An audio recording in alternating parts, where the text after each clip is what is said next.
प्यारे बच्चों, number system का ऐसा कॉन्सेप्ट बताने वाला हूं, सीधा दिमाग में उतर जाएगा, दिमाग में उतर जाएगा। देखो ध्यान से, आपको कोई भी नंबर दिया गया है, आप सबसे पहले उस नंबर के फैक्टर बनाओ, अभाज्य गुणनखंड बनाओ, अभाज्य गुणनखंड की पावर में तोड़ दो पहले, ठीक है। यहां देखो x की पावर a, y की पावर b और z की पावर c, इसका मतलब ये x y z जो है वो अभाज्य संख्या होनी चाहिए। अब तुम्हें पता करना है कुल गुणनखंडों की संख्या, जो नंबर दिया था उसके कितने गुणनखंड होंगे ये पता करना है। तो आप क्या करेंगे, ये पावर जो है ना, पावर में सब पावर में 1 ऐड कर दो। 1 ऐड करने के बाद अब आप क्या करो, सबका मल्टीप्लाई करा दो, तो गुणनखंडों की कुल संख्या आ जाएगी, ठीक है। अब आपको ये पता करना है गुणनखंडों की संख्याओं का योग क्या है। तो आपको करना क्या है, देखो ध्यान से, यहां देखो x की पावर a है तो 0 से ले जाना, 0 1 2, मतलब जितनी पावर लगी, यहां 3 पावर है तो 3 तक ले जाओगे 0 से लेकर के। अब ऐसे यहां b, यानी कि 0 पावर से स्टार्ट करोगे b पावर तक ले जाओगे, और ऐसे c 0 से स्टार्ट करोगे c पावर तक ले जाओगे, यानी कि सबका फिर बाद में करा दोगे, मल्टीप्लाई करा दोगे, तो यहां पर आ जाएगा कुल गुणनखंडों की संख्याओं का योग आ जाएगा। इस पर एक क्वेश्चन देखते हैं, देखो ध्यान से, क्वेश्चन क्या है। क्वेश्चन तुम्हारे सामने आ गया, ये 100 नंबर लिखा है, 100 लिखा है। अब आपको करना क्या है, ये सबसे पहले मैंने 100 को अभाज्य गुणनखंड में तोड़ दिया, तो अब आप देखेंगे 100 को जब तोड़ा है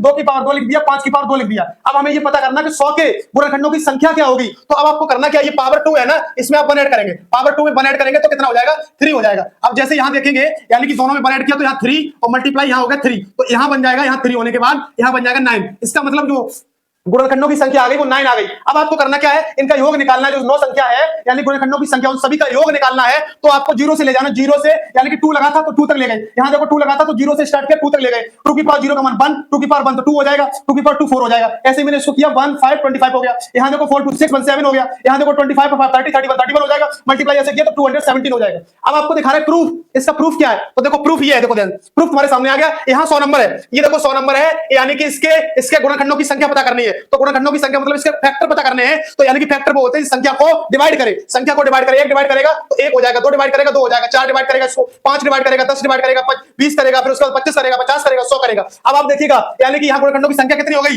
1 2 3 4 5 6 7 8 9, अभी 9 आई थी तुम्हारे सामने। अब आप देखिएगा इन सभी संख्याओं का योग क्या है, योग देखो, यानी कि 100 150 हो जाएगा, 150 कितना हो जाएगा 175 हो जाएगा, इसको ऐड करेंगे तो 195 हो जाएगा, इसको ऐड करेंगे 200 हो जाएगा, 10 और 4 14 216 हो जाएगा 170, यानी कि 217 आ गया। देखो तुम्हारे सामने अभी यही तो आया था, यानी कि देखो गुणनखंडों की जो संख्या आई थी वो 9 आई थी, और गुणनखंडों की संख्याओं का योग जो आया था 217 आया था। अब देखो तुम्हारे सामने ये प्रूफ आ गया, यानी कि सबसे पहले मैंने गुणनखंडों की संख्या निकाली तो 9 आ गई, और गुणनखंडों की संख्याओं का योग निकाला तो 217 हो गया, ठीक है। तो ये बहुत जबरदस्त कॉन्सेप्ट था। ऐसी वीडियो आगे चाहते हैं तो हमारे चैनल को अभी सब्सक्राइब कर लीजिएगा।